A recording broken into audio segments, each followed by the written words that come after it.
अस्सलामु अलैकुम वरहमतुल्लाहि वबरकातुह। मोहतरम भाइयों, बुज़ुर्गों और दोस्तों, ये हमारा इस्लाही मुआशरा का 794वां सबक है। मोहतरम दोस्तों, अक्सर मैं ये मज़ामीन पढ़ते रहता हूँ जिसके अंदर अइम्मा इकराम की ज़बू हाली और उनके कम तनख्वाहों का रोना रोया जाता है। अभी पिछले दिनों एक मज़मून मेरे नज़र से गुज़रा, उसके अंदर लिखा हुआ था कि कब तक इमामों को 5,000 और 7,000 तनख्वाह दी जाएगी और उनकी वक़्त को घटाया जाएगा और ये ट्रस्टियान उनकी तनख्वाहें कब बढ़ाएंगे। और आखिरी में उसके अंदर एक सजेशन, एक मशवरा ये दिया गया था उस मज़मून के अंदर, अगर ये ट्रस्टियान और ये मुसल्लियान हमारी कदर नहीं करते हैं तो फिर हमने मिलकर हड़ताल कर देना चाहिए। जब कोई नमाज़ पढ़ाने वाला ही नहीं रहेगा, जुमा पढ़ाने वाला ही नहीं रहेगा, तो ख़ुद ब खुद इनको हमारी कदर मालूम होगी। मैंने वो मज़मून जब पढ़ा मुझे इंतहाई अफ़सोस हुआ, इसलिए कि ऐसे जितने मज़ामीन जो लोग लिखते हैं, मुझे अफ़सोस उनके ऊपर होता है कि इमाम की तनख्वाह कम होने से उसकी वक़ात और इज़्ज़त कम नहीं हो जाती, लेकिन ऐसा मज़मून लिखने और उसको वायरल करने से ज़रूर अइम्मा और उलमा की वक़ात और इज़्ज़त जो है वो पढ़ने वाले को ऐसा महसूस होता है, बोले भाई ये इमामत क्या पेट भरने का ज़रिया है, ये कोई प्रोफेशन है बीवी बाल बच्चे को पालने का। जब देखो जब ये इमामत के बारे में इस तरीक़े से लिखते हैं, मतलब इमामत काय के लिए कर रहे हैं? पैसे कमाने के लिए, घर चलाने के लिए? ये काय के लिए है इमामत? इमामत का असली मकसद क्या है? अनपढ़ लोग, दुनियादार लोग जब इस तरीक़े के मज़ामीन पे ऐसे कमेंट करते हैं, अफ़सोस होता है मेरे मोहतरम दोस्तों। और वाकई में भी ये ख़ुद अपने हाथों से अपनी कदर को कम करना और अपने घटाना है, ये उसके अलावा कुछ भी नहीं है। हमको समझना चाहिए, कई हमारी अइम्मा बिरादरी में ऐसे लोग आज भी मौजूद हैं, माशाअल्लाह 15 साल 20 साल से बग़ैर तनख्वाहों के काम कर रहे हैं और बग़ैर तनख्वाहों के इमामत करते हुए उन्होंने किसी तिजारत को, किसी मुलाजिमत को, किसी और लाइन को चुना हुआ है जिसके ज़रिए से उनकी आमदनी होती है, जिसके ज़रिए से उनका ज़रिए माश अल्लाह तबारक व तआला पूरा फरमाते हैं। और उनकी ज़रूरियात जब पूरी होती है, इमामत से 1 रुपया भी नहीं लेते, वो कोई एक्सपेक्टेशन नहीं उनको, मस्जिद वालों से नहीं, ट्रस्टियान से नहीं और इमामत की तनख्वाह से भी नहीं। क्यों? क्योंकि वो जो मुसल्ला है, मुसल्ला वो अल्लाह के नबी सल्लल्लाहु अलैहि वसल्लम की जगह है वो, और वो हमको मीरास में मिला हुआ है। और अम्बिया अलैहिमुस्सलातु वस्सलाम का तर्ज़ अमल वो था जो कुरान में फ़रमाया, मा अस्अलुकुम अलैहि मिन अज्र इन अज्रिया इल्ला अला रब्बिल आलमीन। हमको कुछ भी नहीं चाहिए भाई, जो है वो अल्लाह ताला हमको देंगे। लेकिन हज़रत उमर फ़ारूक रज़ी अल्लाह ताला अन्हु ने अपने ज़माने में एक छोटी सी रकम इसलिए तय कर दी कि भाई जो लोग इमामत के लिए अपने वक्त को फ़ारिग कर देते हैं मस्जिद के लिए, तो उनकी ज़रूरियात पूरी हो सके। अब हमारे ज़माने में क्या हो गया कि लोगों ने उसी को प्रोफेशन बना दिया, जहाँ तनख्वाह कम इमामत छोड़ देने का, वहाँ पे जहाँ ज़्यादा मिल रही उसकी जगह तलाश करो। और मैंने आज से एक 2-3 सबक पहले 2 सबक मुस्तकिल इस टॉपिक के ऊपर भेजे थे कि भाई मसाजिद वालों ने अइम्मा के साथ कैसे सुलूक करना चाहिए, उनको घर बना के देना चाहिए, उनकी ज़रूरियात और उनकी तनख्वाहों का पूरा पूरा एहतमाम करना चाहिए। तो मुझे एक मस्जिद के सदर साहब उन्होंने फ़ोन किए, मैंने बात किया उनसे, मैंने कहा जी फ़रमाइए कौन बोल रहे हैं? बोले मैं फ़लाने तालुक़े से फ़लानी मस्जिद का सदर बोल रहा हूँ, ज़िम्मेदार बोल रहा हूँ। मैं बोला जी हाजी साहब बोलिए ना आप। बोले मौलाना साहब आपने माशाल्लाह अच्छी बात की है कि मस्जिद के ज़िम्मेदारों ने वो इमाम साहब को निकालना है तो 2-3 महीने पहले बोलना चाहिए और उनके साथ में जो है इस तरीक़े का मुआमला करना चाहिए और सारी चीज़ें क्लियर रखना चाहिए। लेकिन ये सारी बातें आपकी वन साइड हो गई बोले। मैंने कहा हाजी साहब कैसे क्या वन साइड हो गई? नहीं, आपने सिर्फ ये कहा कि अगर इमाम साहब को निकालना है तो मस्जिद वाले मशवरा करके उनको 1 दिन 2 दिन पहले इत्तला देते हैं या एक नमाज पहले इत्तला देते हैं। लेकिन आपको ये भी पता होना चाहिए कि कई अइम्मा ऐसे भी होते हैं, अब आने वाली 1 तारीख़ को, आज 30 तारीख़ है और वो 2 दिन पहले इत्तला देते हैं, भाई सदर साहब 1 तारीख़ से मैं इमामत के लिए मौजूद नहीं रहूँगा।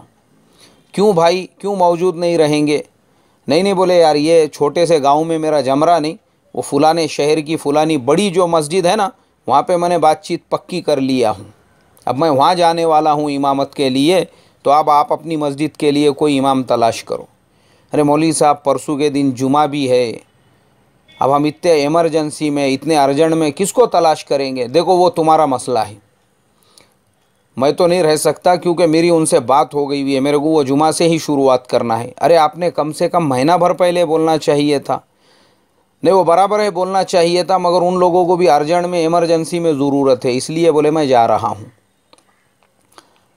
तो वो सदर साहब बड़े दर्द के साथ में ये कहने लगे, मौलाना छोटे गांव में, छोटे देहात में, तालुका प्लेस के ऊपर कोई टिकने को तैयार नहीं है, तो आपने इसके ऊपर क्यों रोशनी नहीं डाले? आपने तो सिर्फ वन साइड ये कहा कि मस्जिद के ट्रस्टी 1 नमाज पहले या 1 दिन पहले मशवरा करके इमाम साहब को निकाल देते हैं, लेकिन वो इमाम साहब छोटी मस्जिद में दिल नहीं लग रहा, कम तनख्वाह में उनका गुजारा नहीं हो रहा है, तो फ़ौरन 1 दिन 2 दिन पहले जब वो इत्तला दे के जा रहे हैं, इसका ज़िम्मेदार कौन?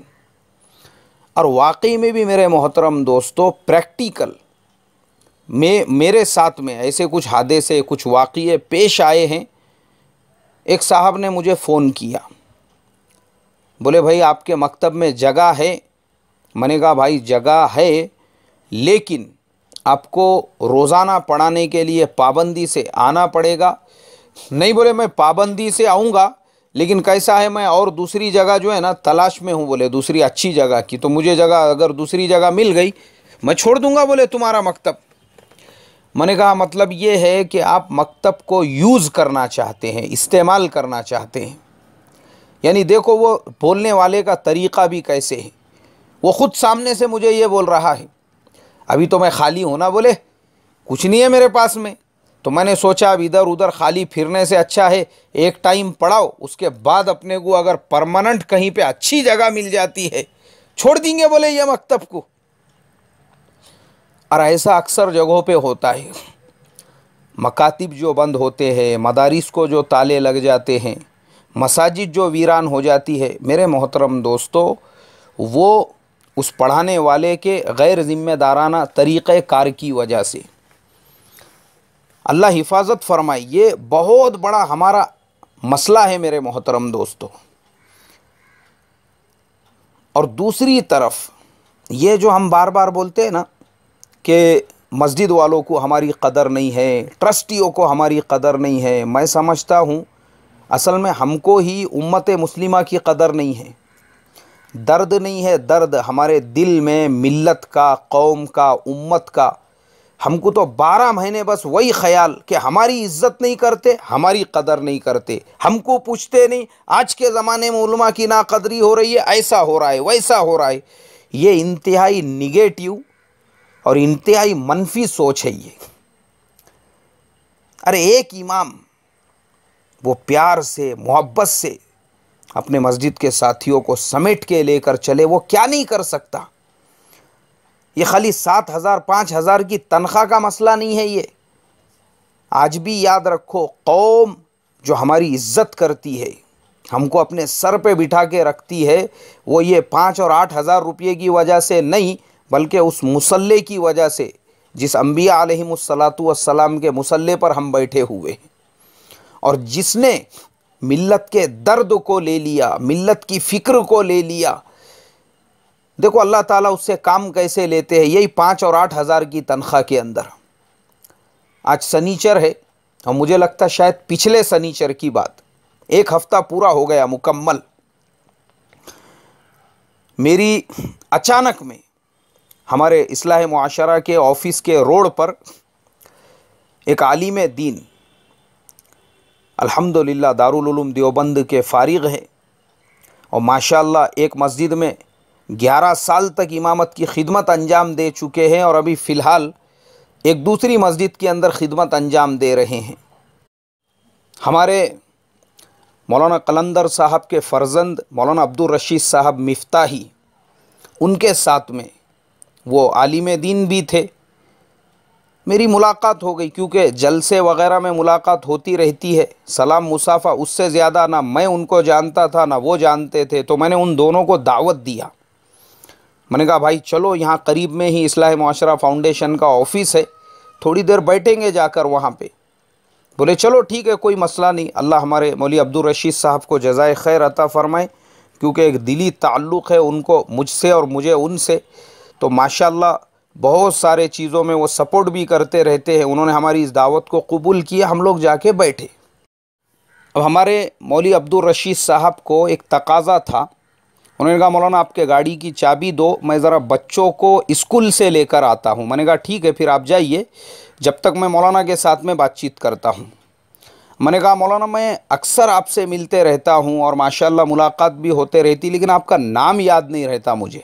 उन्होंने कहा मेरा नाम मोहम्मद फ़ारूक कासमी है, माशाअल्लाह दारुल उलूम देवबंद के फ़ारिग़ है। मौलाना ने अपनी कारगुजारी सुनाई। पिछले दिनों हमारे यहाँ पर जहाँ मौलाना इमामत किया करते थे, वो पूरा सलम एरिया है, झोपड़पट्टी एरिया है, इलाके में आग लग गई। हमारे जो दलित भाई है उनके सारे मकानात जल के खाक हो गए।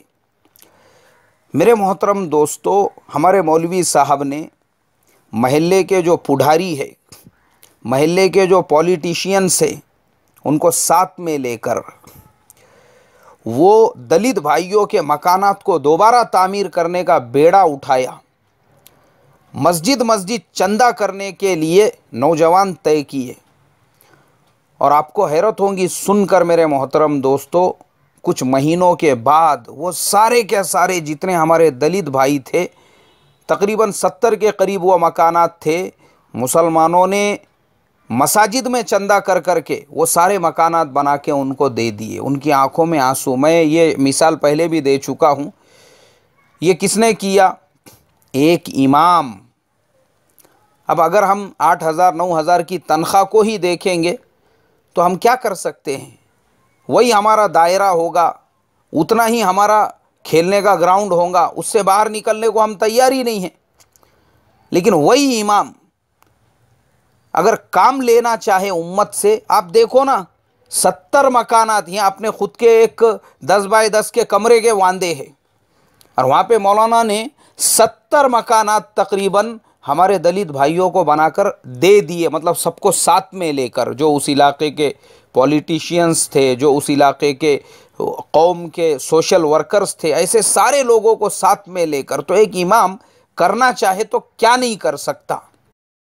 फिर आगे मौलाना ने बतलाए कि अल्हम्दुलिल्लाह रमज़ान में हमने ऐसी तरतीब बनाई, ये बहुत सारे जो फेक चंदे वाले आ जाते हैं, बोगस चंदे वाले, डुप्लीकेट डॉक्यूमेंट्स लेकर जो मुस्तहिकीन हैं उनका हक मार के ज़बरदस्ती का झूठा चंदा करते फिर रहे हैं, ऐसों से अगर उम्मत के माल को महफूज रखना है, हमने हमारे मस्जिद में उसकी भी तरतीब बनाई कि भाई हमारे मस्जिद में जो ज़कात वग़ैरह देने वाले लोग हैं वो हमारे पास एक जगह पैसे लाकर जमा करे, हम तहक़ीक़ करके अच्छी तरह से ये मुस्तहिक़ है या नहीं है, उसी को आपका माल पहुँचाएँगे। बोले मौलाना मैं 400 मदरसों को पूरे रमज़ान के महीने में तहक़ीक़ करके उम्मत का वो पैसा पहुँचाने का भी काम करता हूँ। अल्लाह हमारे मौलाना को जज़ाए खैर अता फ़रमाए। और आगे उन्होंने बतलाया हमारे बस्ती में तकरीबन 100 से ज़्यादा ऐसे फ़ुक़रा, ऐसे गुरबा है, उनके घरों पे हम ईद का पूरा सामान पहुंचाते। ये कौन कर रहा है? ये एरिया का नगर सेवक नहीं कर रहा है, ये एरिया का एमएलए नहीं कर रहा है, ये एरिया का करोड़पति नहीं, ये वही इमाम कर रहा है जिसकी तनख्वाह 7 से 8 हज़ार रुपये से ज़्यादा नहीं है, लेकिन उम्मत से करोड़ों का काम करा रहा है। तो हमारे इमाम की थिंकिंग और सोच इतनी ऊंची और इतनी बड़ी होनी चाहिए। नहीं आए गए कि बस वही रोना, कदर नहीं करते, कदर नहीं करते, कदर नहीं करते, उल्मा की कदर नहीं है, आइम्मा की कदर नहीं है, आवाम को कदर नहीं है, ट्रस्टियों को कदर नहीं है। अरे बंद करो यार, ये ऐसे मज़ामीन लिखना भी बंद करो। वो मज़ामीन पढ़ने से तकलीफ़ होती है, और क्योंकि हम खुद भी इमाम हैं, हमको ऐसा लगता है कि कोई हमारे मुंह पे तमाचा मार रहा है ऐसे मज़ामीन लिख के। अल्लाह हिफाजत फरमाई। इसलिए बड़े अदब से दरख्वास्त करूँगा, अपनी इमामत के साथ हम साइड बिज़नेस शुरू करें, कोई फ़न इख्तियार करें, कोई हुनर इख्तियार करें, कोई तिजारत शुरू करें। ज़रूरत ही नहीं है हमको ये 8,000 और 7,000 वालों के घराने करने की, क्योंकि मैं जब ऐसे पढ़ता हूँ ना, अफसोस होता है मुझे। मैं ख़ुद भी इमाम हूँ, मुझे लगता है कि शायद कोई मुझे जलील कर रहा है ऐसा मज़मून लिख के। अल्लाह हिफाजत फरमाए, और अल्लाह तबारक व तआला हमारे अंदर वसाअत ज़र्फ़ी और वसाअत क़ल्बी पैदा फरमा कर हमको ज़रा बड़ा सोचने वाला और उम्मत मुस्लिमा की खिदमत का जज्बा रखने वाला बनाए। अस्सलामु अलैकुम व रहमतुल्लाहि व बरकातुहू।